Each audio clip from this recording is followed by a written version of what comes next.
Baik, mari kita membuka firman Tuhan dari Lukas pasal 19. Lukas pasal 19. Kita akan membaca dari ayat 11 sampai dengan ayat yang ke-27. Lukas 19 ayat yang ke-11 sampai ayat yang ke-27. Perumpamaan tentang uang mina. Untuk mereka yang mendengarkan dia di situ, Yesus melanjutkan perkataannya dengan suatu perumpamaan. Sebab ia sudah dekat Yerusalem dan mereka menyangka bahwa kerajaan Allah akan segera kelihatan. Maka ia berkata, ada seorang bangsawan berangkat dari sebuah negeri yang jauh untuk dinobatkan menjadi raja. Di situ dan setelah itu baru kembali. Ia memanggil 10 orang hambanya dan memberikan 10 mina kepada mereka. Katanya, pakailah ini untuk berdagang sampai aku datang kembali. Akan tetapi orang-orang sebangsanya membenci dia. Lalu mengirimkan utusan menyusul dia untuk mengatakan, kami tidak mau orang ini menjadi raja atas kami. Dan terjadilah ketika ia kembali, setelah ia dinobatkan menjadi raja, ia menyuruh memanggil hamba-hambanya yang telah diberinya uang itu untuk mengetahui barang, untuk beberapa hasil dagang mereka masing-masing. Orang yang pertama datang dan berkata, Tuan, mina tuan yang satu itu telah menghasilkan 10 mina. Katanya kepada orang itu, baik sekali perbuatanmu itu, hai hamba yang baik. Engkau telah setia dalam perkara kecil, karena itu terimalah kekuasaan yang atas 10 kota. Datanglah yang kedua dan berkata, Tuan, mina tuan telah menghasilkan 5 mina. Katanya kepada orang itu, dan kau kuasailah 5 kota. Dan hamba yang ketiga datang dan berkata, Tuan, inilah mina tuan, aku telah menyimpannya dalam sapu tangan. Sebab aku takut akan tuan, karena tuan adalah manusia yang keras. Tuan mengambil apa yang tidak pernah tuan taruh, dan tuan menuai apa yang tidak tuan tabur. Katanya kepada orang itu, hai hamba yang jahat, aku akan menghakimi engkau menurut perkataanmu sendiri. Engkau sudah tahu bahwa aku adalah orang yang keras, yang mengambil apa yang tidak pernah aku taruh dan menuai apa yang tidak aku tabur. Jika demikian, mengapa uangku itu tidak kau biarkan kepada orang yang menjalankan uang? Maka sekembaliku aku dapat mengambilnya serta dengan bunganya. Lalu katanya kepada orang-orang yang berdiri di situ, ambillah mina yang satu itu daripadanya dan berikanlah kepada orang yang mempunyai 10 mina itu. Kata mereka kepadanya, Tuan, ia sudah mempunyai 10 mina. Jawabnya, aku berkata kepadamu, setiap orang yang mempunyai kepadanya akan diberi, tetapi siapa yang tidak mempunyai daripadanya akan diambil. Juga apa yang ada padanya. Akan tetapi semua seteruku ini yang tidak suka aku menjadi rajanya, bawalah mereka kemari dan bunuhlah mereka di depan mataku. Mari kita berdoa. Kami kembali berdoa untuk firman Tuhan pada pagi ini. Bapa, kiranya Engkau boleh berkati kami, Engkau boleh menyatakan segala kebenaran-Mu bagi pikiran dan hati kami. Engkau boleh memberikan kepada kami mata rohani yang dapat melihat kepada segala perkara rohani yang Engkau bicarakan pada pagi hari ini. Berikan kami kelembutan hati ya Bapa. Bentuk kami seturut dengan apa yang menjadi kehendak-Mu. Dan pakailah kami untuk boleh menjadi orang-orang yang bertanggung jawab dengan segala kebenaran, dan segala hal yang menjadi tanggung jawab yang Tuhan percayakan dalam kehidupan kami. Di dalam nama Tuhan Yesus Kristus kami bersyukur dan berdoa. Amin. Bapak Ibu Saudara yang kasih Tuhan, perumpamaan tentang uang mina ini adalah satu perumpamaan yang berbicara mengenai kerajaan Allah. Dan mengapa kita bisa berbicara seperti itu? Karena pada waktu kita baca di dalam ayat 11, di sini dikatakan saat itu Yesus dan murid-muridnya sudah dekat dengan Yerusalem. Apa yang membuat Yesus dikatakan sudah dekat dengan Yerusalem? bukankah ini adalah sesuatu yang mungkin secara tahun demi tahun Yesus lakukan? Setiap tahun dia pergi ke bait Allah. Setiap tahun dia memperingati perayaan yang dilakukan oleh orang-orang Yahudi di bait Allah atau di Yerusalem tersebut bersama dengan murid-muridnya atau sebelumnya bersama dengan orang tuanya. Tetapi di saat ini dikatakan pada waktu itu, di momen itu, maka Yesus pergi ke Yerusalem sebagai satu catatan yang penting. Lalu pada waktu dia pergi ke sana, tindakan Yesus pergi ke Yerusalem itu dikaitkan dengan kerajaan Allah yang akan segera kelihatan. Nah Bapak Ibu Saudara yang kasih Tuhan, di dalam hal ini kita harus mengerti satu hal. Orang Yahudi punya satu pemikiran bahwa ketika Mesias datang, maka dia akan mendirikan kerajaan Daud kembali tengah-tengah dunia ini. Nah pada waktu mereka hidup dari tahun demi tahun, mulai mungkin dari zaman Daud, janji itu diberikan secara lebih spesifik. Sampai akhir daripada kitab Maliaki seperti itu. Mereka menantikan kapan Mesias itu datang. Nah ketika Yesus muncul yang didahului oleh Yohanes Pembaptis, mereka mulai bertanya, sungguhkah dia Mesias ini? Karena apa yang diajarkan oleh Yesus Kristus itu menggenapi apa yang dikatakan di dalam perjanjian lama mengenai Mesias ini. Walaupun dalam pemikiran mereka masih ada hal-hal yang membuat mereka tidak paham atau tidak mengerti. Misalnya berkaitan dengan kapan Yesus akan mendirikan kerajaan Daud di tengah-tengah dunia ini. Apakah ini adalah momen waktunya?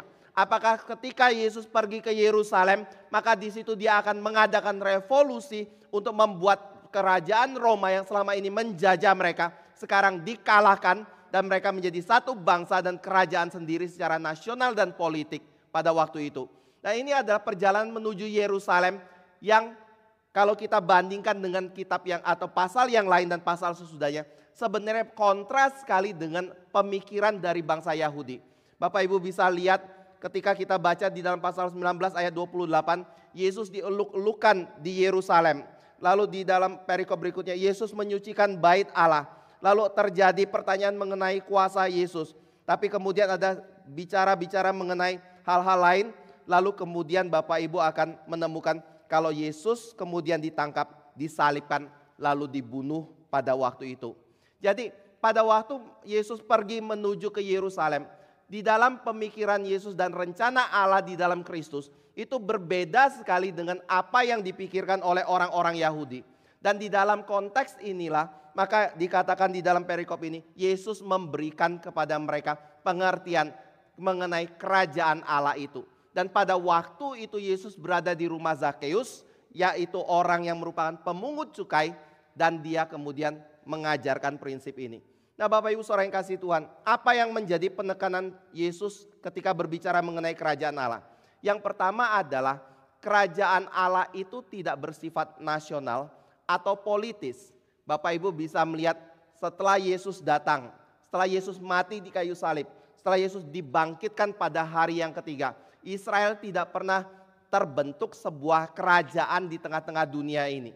Jadi pada waktu Yesus datang, Yesus mau mengatakan, aku datang bukan untuk mendirikan kerajaan yang bersifat politis itu. Itu yang pertama. Yang kedua adalah kerajaan yang Yesus akan dirikan bukan sesuatu kerajaan yang akan segera terwujud di dalam dunia ini. Seperti apa yang diharapkan oleh orang-orang Yahudi. Ia akan datang memang. Kerajaannya akan didirikan. Dan kerajaannya sudah berproses menuju kedatangan tersebut. Suatu hari nanti pasti akan datang. Tetapi kelihatannya bukan hal yang akan segera terjadi. Di dalam pikiran murid itu pasti akan segera terjadi. Kapan hal itu terjadi? Yesus ke Yerusalem. Ketika Yesus di Yerusalem justru mengalami kematian, mereka mungkin berpikir, kenapa bisa begitu? Apakah kerajaan Allah gagal? Atau apakah kerajaan Allah itu tidak akan terwujud? Karena rajanya yang kita harapkan menjadi raja dalam kerajaan itu ternyata mati. Tapi pada hari ketiga Yesus bangkit dari kematian dan menyatakan bahwa dia bangkit kepada ratusan orang yang menjadi murid-muridnya. Maka di saat itu mereka mulai berpikir kembali. Dia bangkit, ini adalah pengharapan yang baru. Apakah betul-betul ketika dia bangkit maka kerajaan itu akan datang dan Yesus sekarang saatnya akan mendirikan kerajaan itu. Bapak Ibu bisa lihat di dalam Kisah Rasul pasal 1. Di situ Yesus berkata kepada murid-murid yang bertanya seperti ini dengan satu kalimat, itu bukan urusanmu. Artinya apa? Artinya bahwa kerajaan itu belum akan didirikan.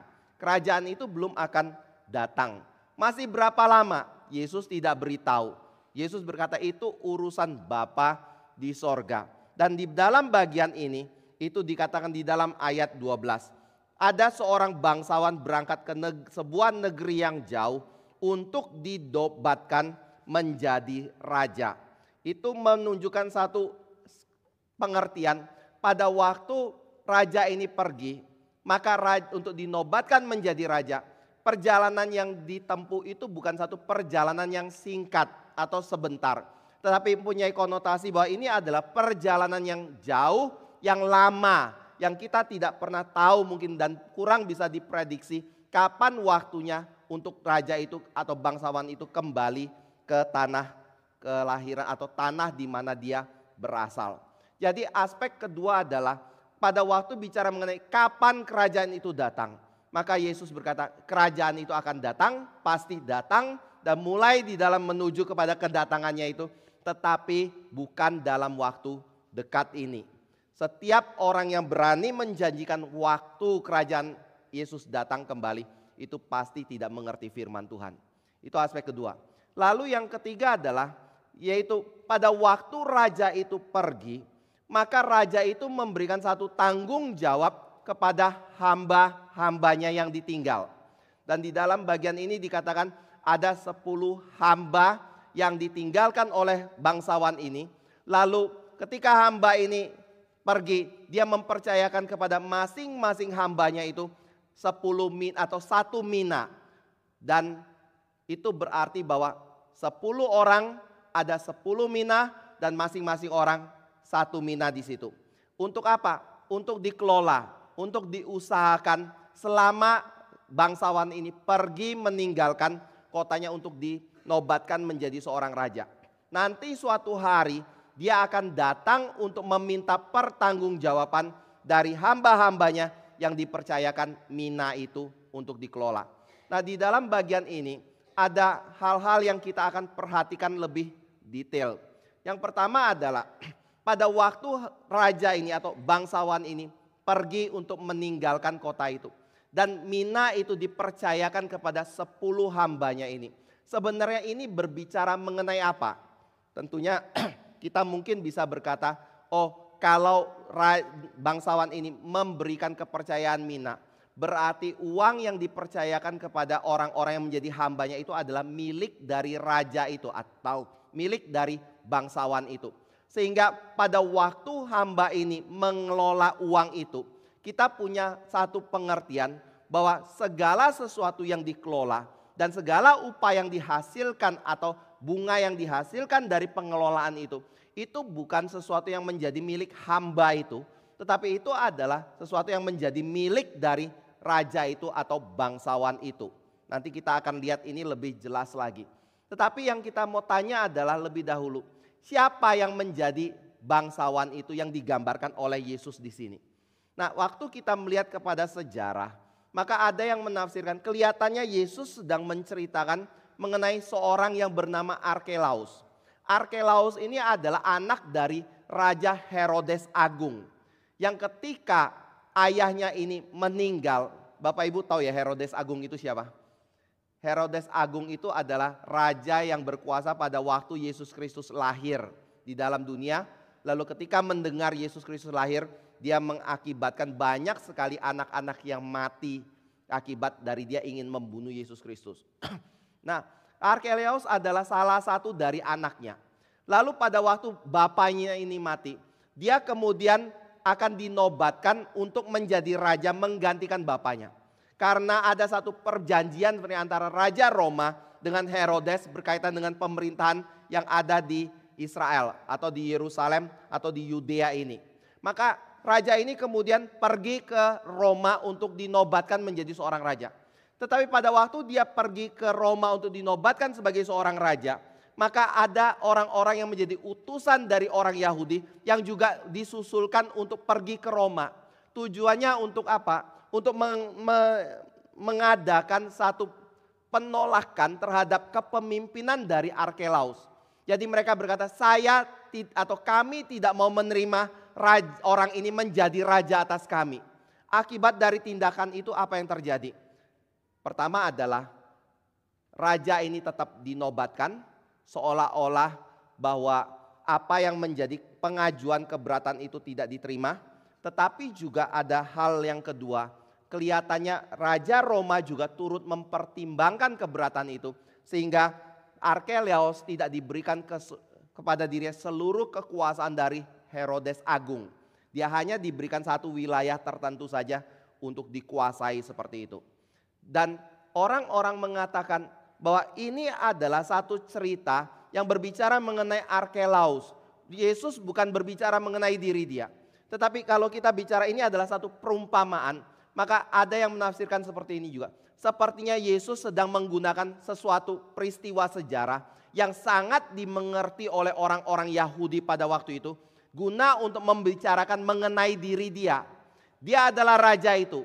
Dia akan segera pergi ke Yerusalem untuk mati di situ. Lalu hari ketiga bangkit dari kematian. Setelah dia bangkit dari kematian, dia akan naik ke sorga untuk dinobatkan sebagai raja yang akan memerintah sampai selama-lamanya. Dan Bapak Ibu bisa lihat ini dalam Filipi pasal 2. Di Filipi pasal 2 dikatakan Yesus adalah Allah yang setara dengan Bapa. Lalu kemudian tidak menganggap kesetaraannya dengan Bapa itu sebagai sesuatu yang layak untuk dipertahankan. Atau kemuliaan yang dimiliki di hadapan Bapa itu sebagai sesuatu yang layak untuk dipertahankan. Dia inkarnasi menjadi manusia lalu merendahkan diri. Bukan hanya merendahkan diri jadi manusia, tetapi lebih merendahkan diri lagi menjadi seorang hamba untuk kemudian mati di atas kayu salib.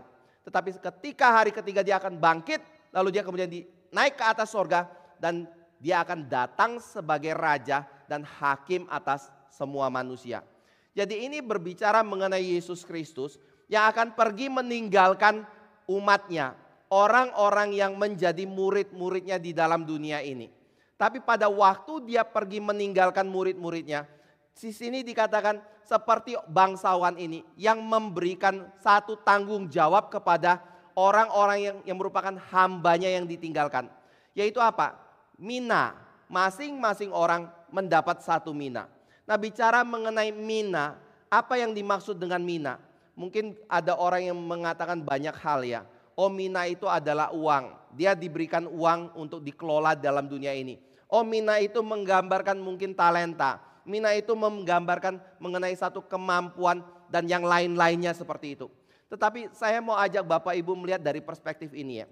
Sebelum Yesus pergi meninggalkan murid-muridnya, apa yang dia percayakan kepada murid-muridnya? Apa yang dia percayakan? Itu loh di Matius 28 ayat 19 dan 20. Pergilah, jadikanlah semua bangsa muridku dan baptislah mereka di dalam nama Allah Bapa, Allah Anak dan Allah Roh Kudus. Artinya apa?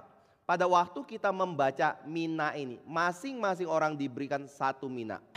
Itu berarti masing-masing orang yang menjadi percaya kepada Kristus oleh pelayanan Kristus dan penebusan Kristus dan pemilihan Allah Bapa di dalam kekekalan. Kita adalah orang-orang yang dipercayakan berita Injil. Dan karena berita Injil ini adalah seperti satu mina atau uang mina yang satu itu diberikan kepada semua dari hamba itu. Berarti tidak ada satu orang Kristen pun yang diberlakukan secara berbeda daripada orang Kristen yang lain. Tidak ada satu orang Kristen pun yang diberi lebih banyak karena memiliki kemampuan yang lebih banyak daripada orang Kristen yang lain. Semua orang Kristen memiliki kemampuan yang sama. Semua orang Kristen dipercayakan berita yang sama untuk dikelola atau diusahakan di dalam dunia ini. Itu yang dimaksud dengan mina ini. Jadi pada waktu Yesus Kristus pergi, sebelum pergi, dia memberikan tugas ini kepada semua orang yang percaya, yang mengikuti dia di dalam dunia ini. Nah, di sini yang kita akan lanjut untuk lihatnya. Pada waktu hal itu sudah dipercayakan kepada diri kita, maka apa yang menjadi respon dari orang-orang yang dipercayakan mina itu atau Injil itu dalam hidupannya? Di sini Yesus hanya mengambil 3 orang untuk menjadi contoh. Kalau Bapak Ibu tanya, kenapa 3? Bukankah 10 orang yang diberikan masing-masing 1 mina itu? Maka harusnya bicara mengenai 10 orang. Intinya adalah bukan pada hal itu. Tapi Yesus menggunakan perumpamaan ini untuk memberikan kepada kita satu pengajaran yang sederhana supaya kita bisa mengingatnya, mengerti apa yang dimaksudkan oleh Yesus Kristus, dan bukan untuk membuat kita bosan mendengarkan pengajaran Dia. Dan 3 orang ini menjadi wakil yang cukup untuk kita bisa mengerti apa yang menjadi tanggung jawab dan bagaimana respon dari orang-orang yang dipercayakan mina atau kabar Injil ini ketika berada di dalam dunia ini. Dan saya akan ajak kita melihat dari 3 karakter orang ini secara negasi terlebih dahulu ya. Pertama adalah bagaimana atau sikap dari seorang yang percaya kepada Kristus atau seorang Kristen ketika mendapatkan kabar Injil ini. Yaitu dari ayat yang ke-14. Kita boleh baca sama-sama ya. Ayat yang ke-14. 2-3. Akan tetapi orang-orang sebangsanya membenci dia, lalu mengirimkan utusan menyusul dia untuk mengatakan, kami tidak mau orang ini menjadi raja atas kami. Artinya apa? Ada satu sikap pertama dari orang Kristen yang dipercayakan Injil, yaitu saya atau kami tidak mau Yesus menjadi raja atas hidup kami, dan kami tidak mau dia memiliki otoritas di dalam kehidupan kami. Bapak Ibu Saudara yang kasih Tuhan, siapa orang-orang ini? Orang-orang ini bukan orang yang pasif mungkin. Mereka adalah orang yang bisa memiliki religiositas yang sangat baik sekali. Mereka adalah orang yang mungkin rajin beribadah di dalam gereja. Mereka adalah orang yang mungkin rajin untuk melayani Tuhan di dalam gereja dengan tanggung jawab demi tanggung jawab yang diberikan kepada diri dia. Apa yang menjadi urusan gereja, orang ini akan terlibat di dalamnya. Tetapi kenapa orang-orang kaya ini dikelompokkan ke dalam orang yang ketika Yesus pergi untuk dinobatkan menjadi raja, mereka berkata, kami tidak mau dia untuk menjadi raja atas hidupan kami atau memiliki otoritas dalam hidup kami. Maksudnya adalah seperti ini, secara ibadah, secara keagamaan, kita bisa menjadi orang yang begitu rajin sekali melakukan ritual keagamaan dalam kehidupan kita, melakukan segala bentuk kesibukan yang berkaitan dengan pelayanan-pelayanan yang ada di dalam gereja, termasuk juga kebaktian-kebaktian KKR dalam kehidupan kita. Tetapi ada satu hal yang berbahaya yang kita perlu perhatikan, yaitu ketika Tuhan menghendaki kita mengambil keputusan dalam urusan pribadi kita. Apakah itu berkaitan dengan uang kita? Apakah itu berkaitan dengan pasangan hidup kita? Apakah itu berkaitan dengan rencana hidup kita di hari depan yang harus kita jalankan? Apakah itu berkaitan dengan karir kita? Apakah itu berkaitan dengan studi kita? Saat itu kita akan ngomong, Tuhan, Engkau cukup menerima persembahanku di gereja saja melalui ibadah yang aku berikan kepada Engkau. Tetapi saya tidak izinkan Engkau ikut campur dalam masalah pribadiku. Artinya apa? Selama saya suka seorang perempuan atau laki-laki, walaupun perempuan laki-laki itu tidak takut Tuhan, karena saya suka dia, Tuhan tidak boleh ikut campur. Pokoknya dia harus jadi pasangan hidup saya. Saya mau kerja, saya ingin dapatkan penghasilan, tapi demi untuk mendapatkan penghasilan, saya akan terjun di dalam satu wilayah yang mungkin sangat hijau sekali, atau yang sangat, istilahnya hijau ya, bukan hijau. Apa itu banyak uangnya? Basah. Waktu sangat basah itu nggak salah sih. Tetapi pada waktu godaan itu datang, kemungkinan untuk kita bisa diperkaya dengan begitu cepat sekali itu ada di depan mata kita. Kita akan ngomong, Tuhan, ini adalah berkat dari Engkau ya. Pokoknya walaupun itu melanggar perintahmu, aku tetap akan menerima hal itu mungkin. Bapak Ibu bisa kaitkan itu di semua aspek. Saya mungkin karena keterbatasan waktu hanya bicara beberapa contoh saja ya. Intinya adalah setiap kali itu berbicara mengenai urusan pribadi saya. Hal yang saya anggap penting dalam hidup saya. Di mana saya harus memilih untuk memutuskan. Ke Tuhan tidak suka. Tetapi saya melihat ini menguntungkan diri saya. Mana yang saya ambil? Saya lebih memilih untuk mengambil keuntungan pribadi. Bahkan juga mungkin hal-hal yang menjadi berkat Tuhan. Hal-hal yang baik itu Kita atas nama berkat dari Tuhan kita kejar itu mati-matian. Tapi sebenarnya tujuannya adalah bukan karena kita bisa bersyukur atas kehendak Tuhan dan rencana Tuhan dan berkat Tuhan dalam hidup kita. Tetapi kita justru menjadikannya sebagai ambisi pribadi kita sendiri. Bapak Ibu saudara yang kasih Tuhan, hati-hati. Pada waktu kita bicara mengenai hamba yang menolak Yesus Kristus menjadi Raja. Ini mungkin berbicara mengenai diri kita. Kita bisa tampil di hadapan orang sebagai orang yang baik, yang beribadah, orang yang saleh, orang yang sudah diselamatkan. Tapi pada waktu kita lihat detail hidup kita, lihat keluarga kita, lihat anak-anak kita, bagaimana kita membesarkan mereka, bagaimana kita bekerja dalam lingkungan kita, bagaimana kita bergaul, siapa yang menjadi teman kita, apa yang menjadi prioritas dalam hidup kita, siapa yang kita dahulukan dalam hidup kita, maka kita baru tahu sebenarnya orang ini tidak pernah berpikir dan merendahkan diri dan menundukkan diri kepada otoritas Kristus dalam hidup dia. Bapak Ibu saudara yang kasih Tuhan, ini adalah hal yang sangat-sangat berbahaya sekali.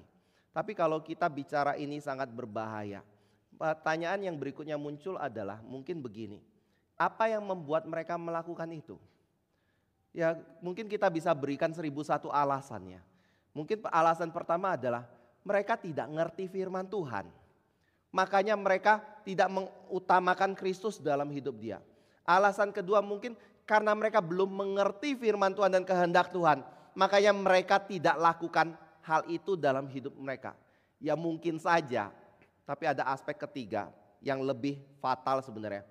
Semua ketidaktaatan dan penundukan diri kepada Kristus itu bukan masalah intelektual. Semua penolakan yang kita lakukan kepada Kristus itu bukan masalah ketidakmengertian kita dan kurangnya tanda yang Tuhan berikan dalam hidup kita. Tetapi masalah moral. Maksudnya adalah begini. Bapak Ibu pernah baca dalam Injil kan. Orang-orang Yahudi ketika bertemu dengan Yesus yang diminta apa? Tolong berikan tanda. Selalu minta tanda. Yesus sudah lakukan begitu banyak tanda. Orang mati dibangkitkan, orang buta disembuhkan, orang kusta ditahirkan, orang lumpuh bisa berjalan. Itu semua tanda yang ada di dalam kitab Yesaya.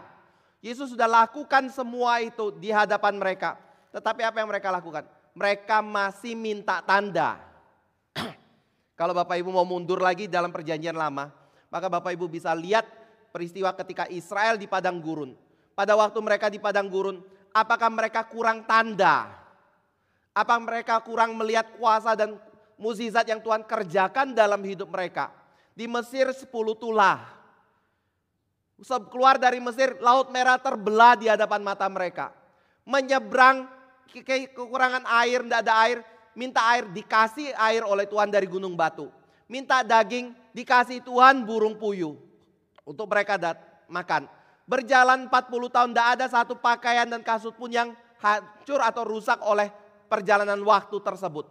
Tapi setiap kali ada ujian di situ tiba, ada masalah yang mereka harus gumulkan berkaitan dengan kedagingan dan fisik mereka. Di situ selalu mereka komplain dan mengeluh di hadapan Tuhan dan memaki-maki Musa. Bapak Ibu saudara yang kasih Tuhan, masalah manusia itu apakah karena kurang tanda? Masalah manusia itu apakah karena kurang mengerti apa yang menjadi kehendak Tuhan? Sehingga kita perlu mendidik mereka, memberi pengertian itu pada mereka. Memang betul untuk bisa beriman dan percaya kepada Tuhan, butuh pengenalan akan Tuhan, butuh kebenaran Tuhan dinyatakan pada kita. Tapi ada hal yang lebih fatal adalah masalah manusia itu adalah masalah moral atau masalah di mana manusia memang tidak mau percaya kepada Tuhan. Bapak Ibu saudara yang kasih Tuhan, betul enggak? Kalau kita berdosa, kalau kita melakukan hal-hal yang tidak taat kepada perintah Tuhan, dasarnya apa? Bukan kita enggak tahu kok. Kita selalu mengeluh saya kurang iman. Saya kurang percaya. Atau istilah lainnya adalah karena memang saya tidak percaya Tuhan. Jadi ini yang menjadi satu catatan yang saya lihat untuk penting kita gumulkan ya. berkaitan dengan iman kita. Pada waktu Tuhan mempercayakan kepada kita satu mina atau Injil dalam hidup kita. Pada waktu itu ya mungkin sebelum bicara mengenai Injil itu ya. Paling tidak pada waktu kita berbicara mengenai ada satu otoritas yang Tuhan berikan dalam hidup kita. Maka bagaimana sikap kita untuk menerima atau melihat kepada otoritas itu. Nah pertanyaannya adalah kalau kita menolak otoritas itu ada konsekuensi tidak? Jawabannya ada. Bapak Ibu bisa baca ayat 27 di sini. Yaitu akan tetapi semua seteruku ini yang tidak suka aku menjadi rajanya, bawalah mereka kemari dan bunuhlah mereka di depan mataku. Artinya adalah pada waktu kita terus menerus menolak Kristus dan otoritas Kristus dalam hidup kita, maka di situ Tuhan akan memperlakukan kita sebagai orang yang melawan Tuhan. Dan ada konsekuensi hukuman di dalam hidup kita. Nah, dalam hal ini ada satu hal yang menarik dikatakan oleh T.W. Manson. T.W. Manson berkata seperti ini. Di dalam gambaran yang menakutkan mengenai penghakiman yang Tuhan berikan dalam kehidupan kita, adalah satu fakta kalau Tuhan atau Kristus pasti akan datang ke dalam dunia ini. Nah pada waktu dia datang ke dalam dunia ini, dia akan datang untuk menuntut atau sebelum dia datang ya, dia akan menaruh kepada setiap orang, setiap manusia satu tanggung jawab dalam hidupnya untuk mengetes dirinya. Dan pada waktu dia datang, dia akan memaksa setiap orang untuk mempertanggungjawabkan tes yang dia berikan dalam hidup dia. Melalui apa? Keputusan-keputusan yang dia ambil dalam hidup dia. Dan ini bukan keputusan yang ringan. Ini bukan keputusan sepele. Tetapi ini adalah keputusan yang berkaitan dengan hidup dan mati dari diri kita. Jadi inti dari poin pertama ini. Pada waktu kita dikatakan jangan menjadi seorang yang seperti hamba yang membenci tuannya ini. Atau tidak mau mengakui tuannya ini sebagai raja atas hidup dia adalah setiap orang yang menolak raja atau setiap orang yang menolak Kristus sebagai raja dalam dunia ini, maka dia tidak akan mungkin berhasil menolak Kristus sebagai raja. Filipi 2 mengatakan dia pasti akan datang sebagai raja dan semua lutut akan bertekuk di hadapan dia. Artinya apa? Kalau kita menjadi orang yang memusuhi raja Yesus Kristus, maka konsekuensinya adalah kita tidak akan memiliki bagian di dalam kerajaannya. Itu adalah pasti. Ya dan amin. Jadi Bapak Ibu saudara yang kasih Tuhan, kita ada di posisi mana? Mungkin Bapak Ibu akan ngomong kayak gini, tapi Tuhan kan penuh dengan cinta kasih. Tuhan penuh dengan kebaikan. Masa Tuhan akan membuang orang yang melawan diri dia? Ambil contoh kayak gini ya.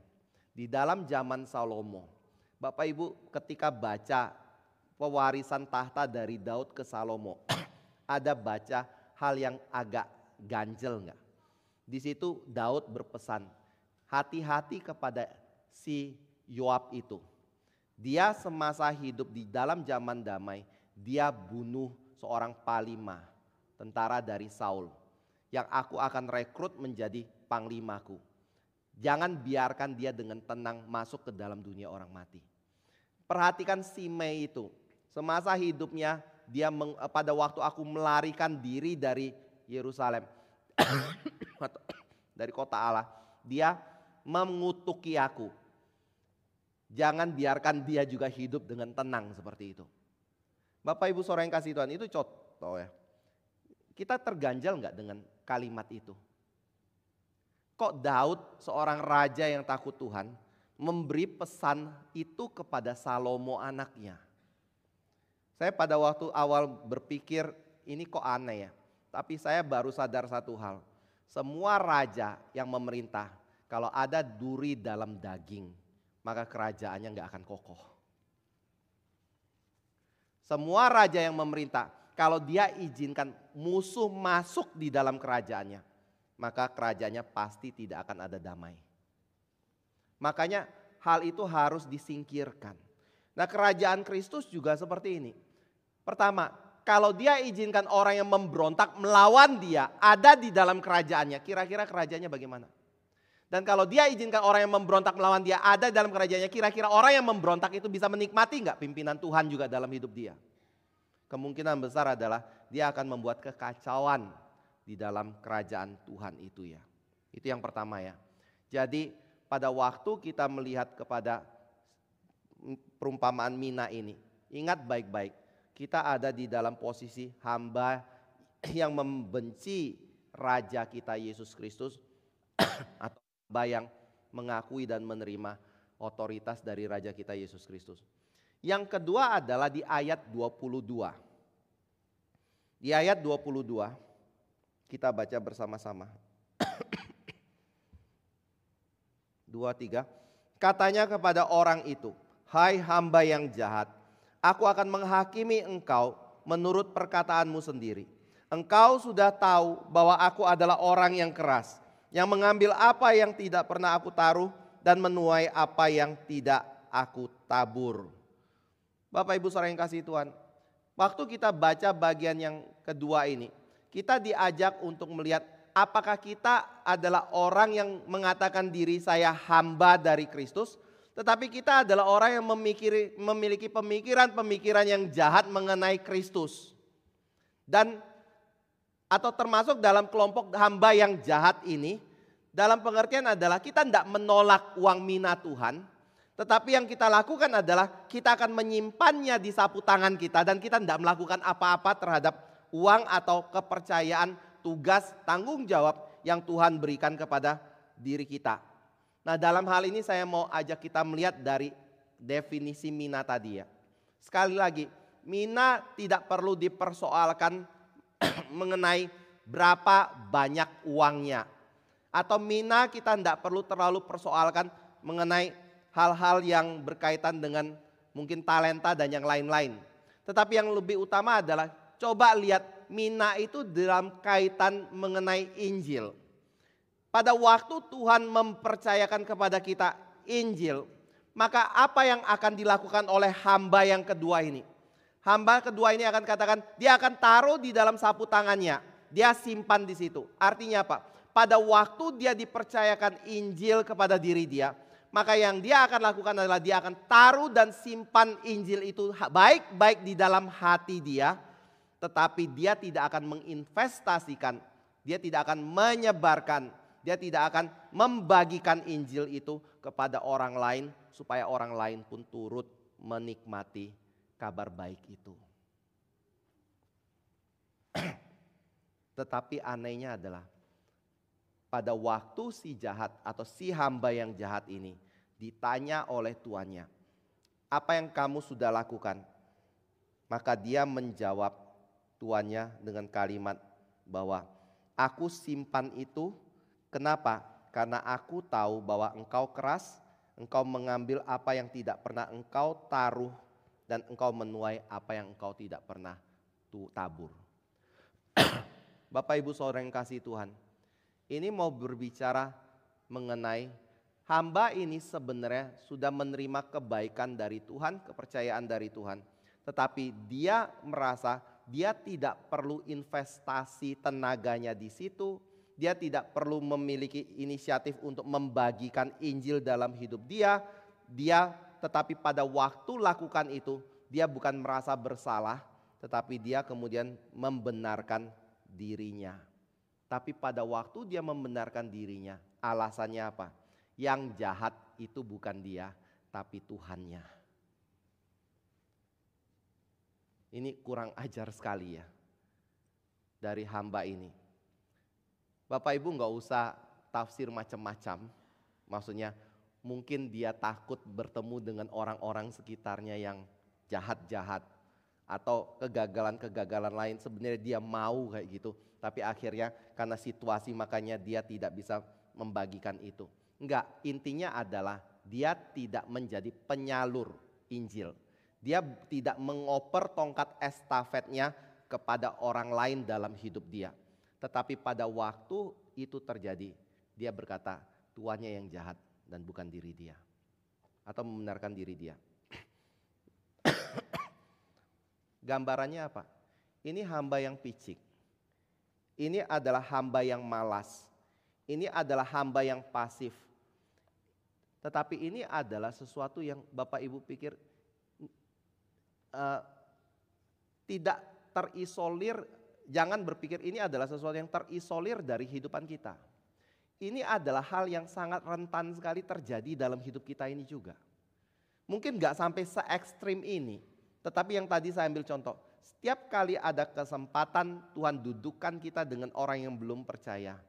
Di situ mulut kita terkatup. Gak membagikan firman. Tiap kali Tuhan memberikan kesempatan. Ketika orang itu mungkin berbicara mengenai imannya. Mulut kita terkatup. Gak berani mengatakan mengenai kebenaran yang kita miliki di dalam Kristus. Tapi pada waktu itu sekali lagi dia bicara yang jahat siapa? Tuannya. Dan sebelum saya lanjutkan ya, saya mau ajak Bapak Ibu melihat dari aspek ini ya. Pada waktu hamba ini berkata tuannya yang jahat, tuannya bicara apa? Tuannya bicara kayak gini ya. Oke, kamu pikir aku jahat kan? Baik, maka aku akan memperlakukan kamu sebagaimana engkau berpikir akan diriku. Artinya apa Bapak Ibu? Saya terus terang serem sekali pada waktu merenungkan bagian ini. Karena di dalam bagian ini itu menunjukkan paling tidak ada dua hal. Pertama adalah pada waktu hamba ini berbicara mengenai kejahatan Tuhan. Maka Bapak Ibu jangan berpikir seperti ini ya. Saya punya asumsi yang salah tentang Tuhan. Maka kalau saya memiliki asumsi yang salah tentang Tuhan, Tuhan memiliki tanggung jawab untuk meluruskan kesalahan asumsi saya akan diri dia. Kayak kita kan, kalau kita bertemu dengan orang itu salah paham dengan kita. Yang kita mau lakukan apa? Saya berusaha untuk membuat orang itu mengerti maksud saya itu apa. Pertanyaannya adalah, bisa nggak membuat orang itu mengerti? Ada yang bisa mungkin, tetapi mayoritas nggak bisa. Tapi di dalam bagian ini yang pertama yang kita harus lihat terlebih dahulu adalah pada waktu kita punya kesalahan persepsi tentang Tuhan, kesalahan di dalam pemikiran kita akan pengenalan Tuhan, maka hati-hati ya. Tuhan tidak berkewajiban dan tidak bertanggung jawab untuk meluruskan kesalahan pikiran Bapak Ibu. Artinya apa? Saya kira dalam hal ini kita bisa lihat di dalam peristiwa di Perjanjian Lama. Ini lupa lagi saya. Yeremia kalau nggak salah. Yang berkata begini. Yeremia ngomong, Tuhan, kamu lihat saya kerja mati-matian. Saya memberitakan Injil atau memberitakan kebenaran Tuhan. Tapi coba lihat, engkau sama sekali tidak mempedulikan sepertinya apa yang aku lakukan. Yeremia 23 ayat 28-nya. Engkau sama sekali tidak memperhatikan apa yang aku lakukan. Kenapa? Karena tidak ada satu orang pun yang bertobat. Tapi nabi palsu itu ketika mengabarkan firman yang tidak pernah bersumber dari Tuhan. Dan engkau sendiri mengakui apa yang mereka kabarkan tidak pernah bersumber daripada engkau. Engkau biarkan dia punya banyak pengikut. Saya tidak ada pengikut Tuhan. Bahkan saya dianiaya oleh berita yang saya kabarkan ini. Bagaimana hal ini bisa terjadi? Lalu Tuhan ngomong apa? Kita buka kembali Yeremia 23 ayat 28-nya. Yeremia 23 ayat 28.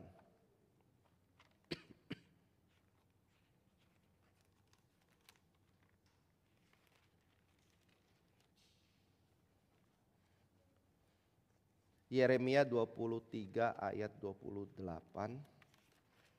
Kalau sudah dapat kita baca bersama-sama. 23. Nabi yang beroleh mimpi, biarlah menceritakan mimpinya itu.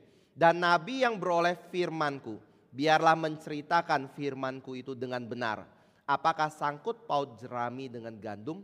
Demikianlah firman Tuhan. Artinya apa Bapak Ibu saudara yang kasih Tuhan? Tuhan gak ada kepentingan untuk membawa mereka saya ngomong kayak gini kayak jahat sekali ya. Tapi Bapak Ibu boleh renungkan Yeremia 23 ayat 28 itu ya. Tuhan ngomong apa sama Yeremia? Biarkan orang yang ngikuti nabi palsu itu, terus ikut nabi palsu itu. Yang bagianmu adalah beritakan yang benar. Pokoknya beritakan yang benar. Yang palsu bagaimana? Biar yang jadi palsu terus ikut palsu. Karena tidak ada hubungan antara jerami dengan gandum. Berarti yang namanya jerami akan jerami terus seumur hidup. Yang namanya gandum adalah gandum terus. Nah ini yang menjadi hal yang mengerikan. Pada waktu kita mengikut Yesus, pada waktu kita dipercayakan tugas oleh Yesus, apa yang menjadi pengertian Bapak Ibu Saudara tentang kebenaran Kristus, siapa Yesus yang saudara ikuti, itu menjadi hal yang sangat signifikan dalam hidupmu. Karena itu menentukan nasibmu. Tetapi penentuan nasibmu satu sisi adalah anugerah Tuhan, tapi di sisi lain adalah berdasarkan kemauanmu mau ikut siapa.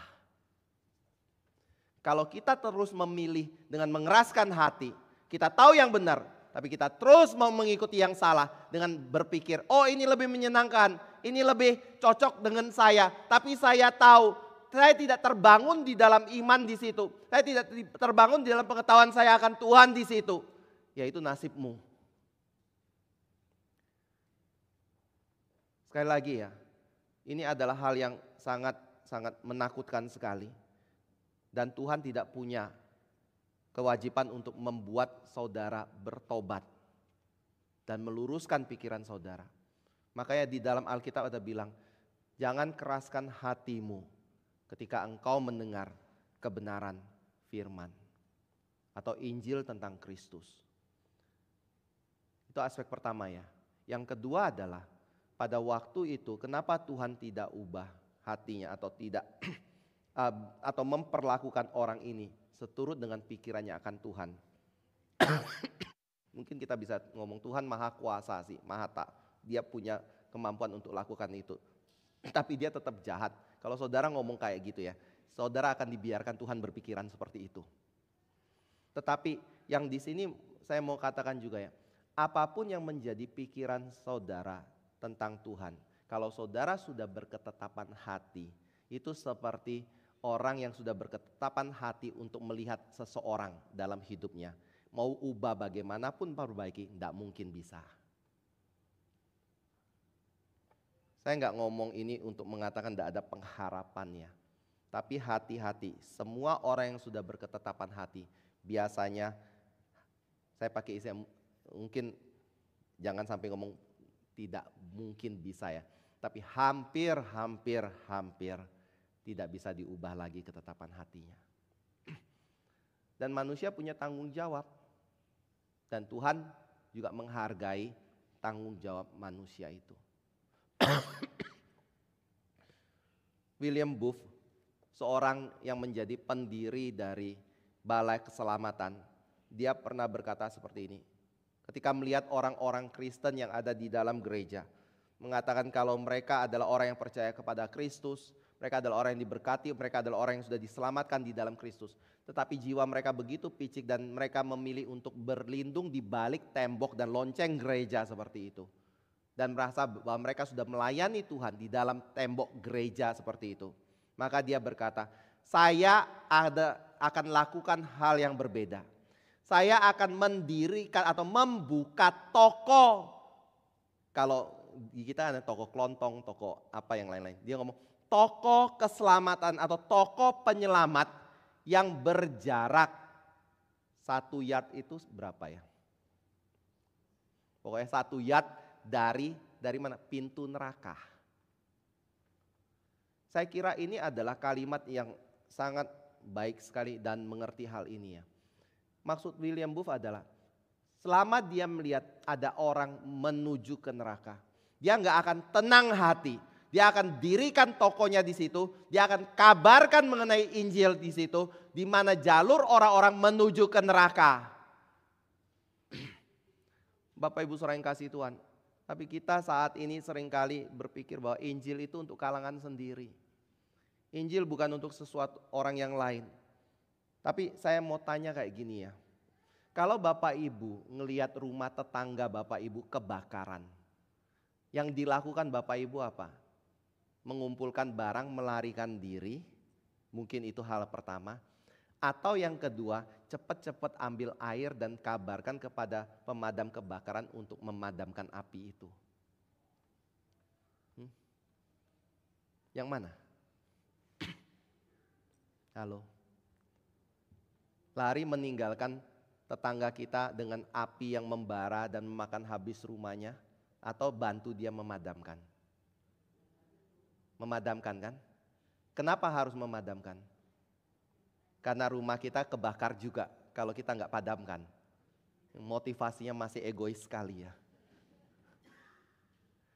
Ayo, madamkan karena apa? Karena itu yang baik untuk mereka kan. Kalau enggak harta mereka habis semua loh. Nggak ada tempat tinggal lagi loh. Pada waktu Bapak Ibu mengabarkan Injil kepada orang-orang kayak gini ya, yang berjalan menuju ke neraka, Bapak Ibu harus punya konsep, tanpa Kristus gak ada orang yang bisa berbalik menuju sorga. Tujuan mereka sudah tetap dan pasti, yaitu masuk ke dalam neraka. Karena gak ada jalan lain untuk seorang sampai kepada Bapa atau masuk sorga tanpa melalui Yesus Kristus. Dan Tuhan sudah percayakan Injil itu kepada kita, satu-satunya kemungkinan atau satu-satunya peluang untuk orang berbalik arah menuju ke sorga, melakukan apa yang menjadi kehendak Bapa. Itu bukan melalui perbuatan baik, tapi melalui berita Injil yang dikabarkan. Pekerjaan Tuhan itu yang utama, yang dikerjakan bagi manusia berdosa. Dan tidak ada bagian dari diri kita sekalipun yang bisa membuat kita benar di hadapan Tuhan. Itu Injil. Nah itu yang Tuhan percayakan kepada diri kita. Jadi kalau kita lihat saudara kita masuk satu-satu nyemplung dalam neraka, kita bilang, saya baik-baik saja, yang penting saya sudah percaya Yesus. Saya punya keamanan terjamin. Hidup saya di dunia dan akhirat terjamin seperti itu. Gak masalah orang itu masuk, itu kan nasib mereka, itu keputusan mereka, itu adalah sesuatu yang menjadi jalan hidup mereka sendiri. Bapak Ibu, bagian ini ngomong celaka. Celaka sekali. Nah, bicara kayak gini, mungkin kita akan tanya, kalau gitu sebenarnya orang ini sudah diselamatkan atau belum? Karena seolah-olah kalau kita lihat ini, mungkin kita akan berpikir mereka juga adalah orang yang menjadi penentang otoritas Kristus kan. Tapi saya kira kita nggak akan terlalu jauh masuk ke dalam situ. Tetapi saya mau tunjukkan di dalam kitab suci kelihatannya ada memberikan dua pemahaman bagi diri kita. Satu, Bapak Ibu boleh lihat di dalam 1 Korintus 6 ayat 19. 1 Korintus 6 ayat 19. Kita baca sama-sama, 2, 3. Atau tidak tahukah kamu bahwa tubuhmu adalah bait Roh Kudus yang diam di dalam kamu, Roh Kudus yang kamu peroleh dari Allah, dan bahwa kamu bukan milik kamu sendiri? Kalau 20, sebab kamu telah dibeli dan harganya telah lunas dibayar, karena itu muliakanlah Allah dengan tubuhmu. Lalu satu lagi, Roma 14 ayat 8. Roma 14 ayat yang ke-8.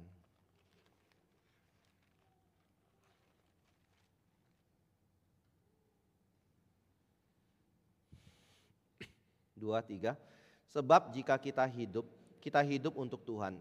Dan jika kita mati untuk Tuhan. Jadi baik hidup atau mati, kita adalah milik Tuhan. Kalau kita milik Tuhan, kita dipercayakan Tuhan Injil. Tapi kita menyimpan Injil itu bagi diri kita sendiri, tidak dibagikan. Padahal Tuhan menetapkan Injil itu untuk kita bagikan menjadi estafet pada orang lain seperti itu. Mohon tanya, dari dua bagian ini, kira-kira kita sudah menerima kabar baik itu belum? Kita sudah ditebus oleh Injil itu atau belum? Dari dua bagian ini ada indikasi mungkin orang itu belum menerima Injil, makanya dia tidak bisa bagikan Injil. Ya. Tapi ada aspek kedua, yaitu dari atau misalnya bagian lain ya. Aspek pertama juga ya. Lukas 8 ayat 16 sampai 18. Ini kita baca mungkin lebih jelas. Lukas 8 ayat 16 sampai 18.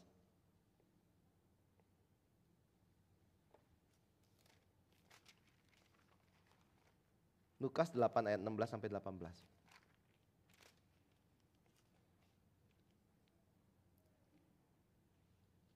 Tidak ada orang yang menyalakan pelita lalu menutupinya dengan tempayan atau menempatkannya di bawah tempat tidur. Tetapi ia menempatkannya di atas kaki Dian, supaya semua orang yang masuk ke dalam rumah dapat melihat cahayanya. Sebab tidak ada sesuatu yang tersembunyi yang tidak akan dinyatakan, dan tidak ada sesuatu yang rahasia yang tidak akan diketahui dan diumumkan. Karena itu perhatikanlah cara kamu mendengar. Karena siapa yang mempunyai kepadanya akan diberi, tapi siapa yang tidak mempunyai daripadanya akan diambil juga apa yang ia anggap ada padanya. Jadi kalau kita adalah orang yang sudah menerima terang, kira-kira terang itu bisa disembunyikan? Yesus bilang di bagian ini gak mungkin. Tapi kalau dia bisa menyembunyikan terang itu, berarti dia itu terang bukan? Kelihatannya dia bukan terang. Ya, jadi orang yang dipercayakan Injil, kalau dia sudah menerima Injil, dia nggak mungkin menutup mulutnya untuk menahan Injil itu. Tapi ada bagian kedua yang Alkitab juga kayaknya sedikit memberi penghiburan kepada kita ya. 1 Korintus 3 ayat 11 sampai 15. 1 Korintus 3 ayat 11 sampai 15.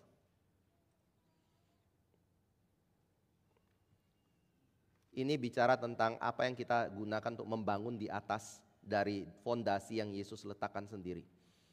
Saya bacakan ya. Karena tidak ada seorang pun yang dapat meletakkan dasar lain daripada dasar yang telah diletakkan, yaitu Yesus Kristus. Entahkah orang membangun di atas dasar ini dengan emas, perak, batu permata, kayu, rumput kering atau jerami. Sekali kelak pekerjaan masing-masing orang akan nampak. Karena hari Tuhan akan menyatakannya. Sebab ia akan nampak dengan api dan bagaimana pekerjaan masing-masing orang akan diuji oleh api itu. Jika pekerjaannya yang dibangun seseorang tahan uji, ia akan mendapat upah. Jika pekerjaannya terbakar, ia akan menderita kerugian, tetapi ia sendiri akan diselamatkan tetapi seperti dari dalam api. Tidak tahukah kamu bahwa kamu adalah bait Allah dan bahwa Roh Allah diam di dalam kamu?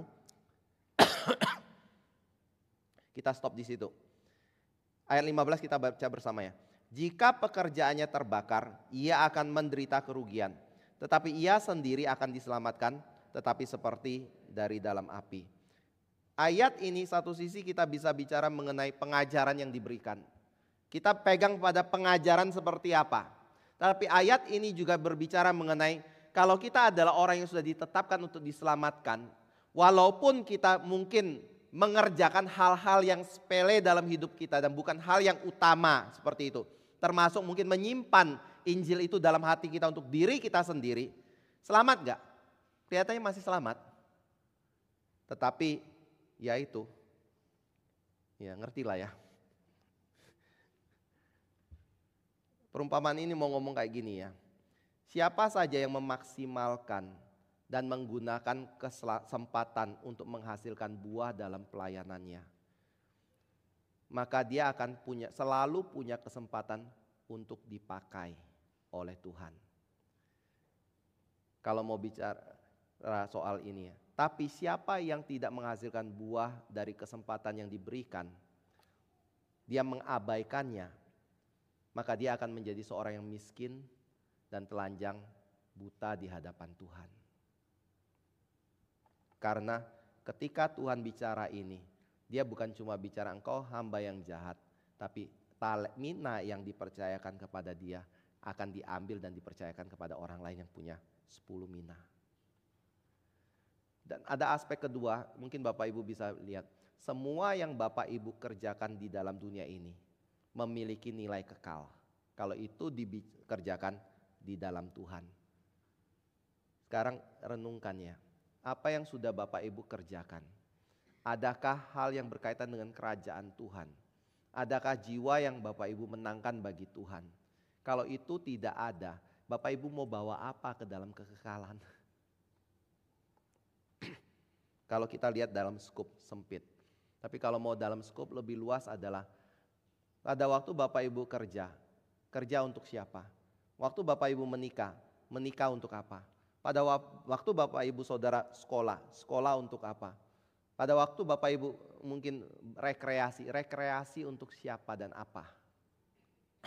Itu semua menjadi sesuatu yang kita bisa gumulkan. Selama kita tidak ingat Tuhan di dalamnya dan lakukan apa yang menjadi kehendak Tuhan di dalamnya, maka kita bawa apa ke sorga? Saya bukan ngomong tentang keselamatannya, tapi yang saya bicara adalah upah yang Tuhan sediakan bagi kita. Jangan-jangan kita datang ke sana cuma tangan kosong, baju pun gak ada. Itu ibarat pakai gambaran jasmani ya. Karena kita miskin sekali. Selamat sih, tapi gak ada sesuatu yang bisa dibanggakan di situ. Jadi itu orang yang kedua, yaitu menjadi seperti hamba yang jahat yang menyimpan talent mina itu bagi diri dia sendiri. Nah, yang ketiga ini saya singkat aja ya. Yang ketiga adalah kita diajarkan untuk menjadi orang yang seperti dua hamba yang pertama. Yang dipercayakan 1 mina tetapi kemudian menghasilkan 10 mina. Yang dipercayakan yang kedua 1 mina dan dia menghasilkan 5 mina. Lalu pada waktu mereka menghasilkan mina itu, maka Yesus berkata di ayat yang ke-17, baik sekali perbuatanmu itu hai hamba yang baik dan setia, engkau telah setia dalam perkara kecil, karena itu terimalah kekuasaan atas 10 kota. Bapak Ibu saudara yang kasih Tuhan, Tuhan memberi satu upah kepada kita yang betul-betul setia dan baik di dalam mengerjakan tanggung jawab yang Tuhan percayakan kepada kita. Tapi sekali lagi ingat baik-baik, ini bukan usaha untuk masuk surga. Tetapi ini adalah sesuatu yang menjadi bukti kalau kita sudah menerima surga di dalam hidup kita. Para reformator itu mengatakan seperti ini. Orang yang diselamatkan itu diselamatkan melalui iman saja. Tetapi iman tidaklah sendirian. Boleh buka Efesus 2 ayat 8, 9 dan 10 ya. Efesus 2 ayat 9 dan 10. Saya baca ayat 8, 9, 10 kita baca sama-sama ya. Sebab karena kasih karunia kamu diselamatkan oleh iman.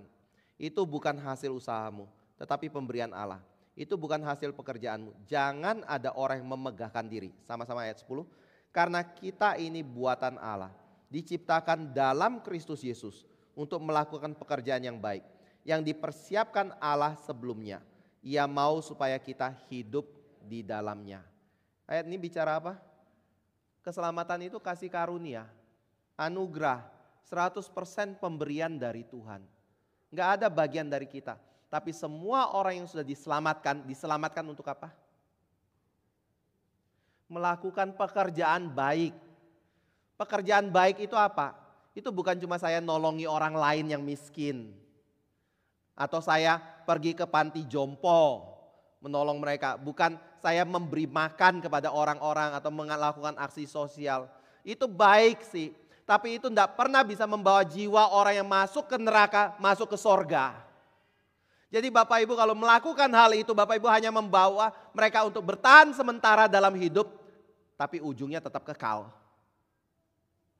Yang benar apa? Kabarkan Injil, itu adalah kebaikan yang sungguh-sungguh baik. Seperti kita menyelamatkan rumah tetangga kita yang kebakaran. Supaya tidak hancur atau tidak musnah. Bukan dalam pengertian dimusnahkan dalam neraka ya. Enggak ada lagi. Tapi jiwanya dihukum selama-lamanya di dalam kekekalan. Saya lihat itu adalah perbuatan baik yang sungguh-sungguh baik. Bukan sesuatu yang berkaitan dengan kepentingan kita supaya kita masuk surga kayak saksi Yehova. Tapi kita mengabarkan Injil karena kita melihat hal itu adalah untuk kebaikan dari orang yang menuju ke neraka. Mereka enggak lihat itu, makanya wajar mereka marah. Karena mereka pikir jalan mereka benar. Tapi kalau Bapak Ibu bisa memenangkan mereka di dalam anugerah dari Tuhan, Bapak Ibu sudah melakukan satu pekerjaan baik yang akan dipuji oleh Tuhan sebagai orang yang telah setia dan baik di dalam mengerjakan tugas yang Tuhan berikan. Sekali lagi, panggilan kita yang utama itu menjadi saksi Kristus. Bukan menjadi dokter, bukan menjadi arsitek, bukan menjadi ekonom, bukan menjadi guru, bukan menjadi ibu rumah tangga, bukan menjadi murid sekolah dan yang lain-lainnya. Panggilan yang kita miliki yang paling utama adalah bagaimana jadi ibu rumah tangga yang memuliakan Kristus. Bagaimana menjadi seorang siswa yang memuliakan Kristus. Bagaimana menjadi seorang dokter atau arsitek ekonom yang memuliakan Kristus dalam hidup kita. Suami yang memuliakan Kristus. Dengan begitu orang bisa melihat ada Injil dalam hidup kita dan ada kesempatan untuk mendengarkan berita Injil itu. Ini yang menjadi utama ya. Jadi di dalam momen HUT ke-29 ini, saya mau ajak Bapak Ibu, ayo renungkan kembali.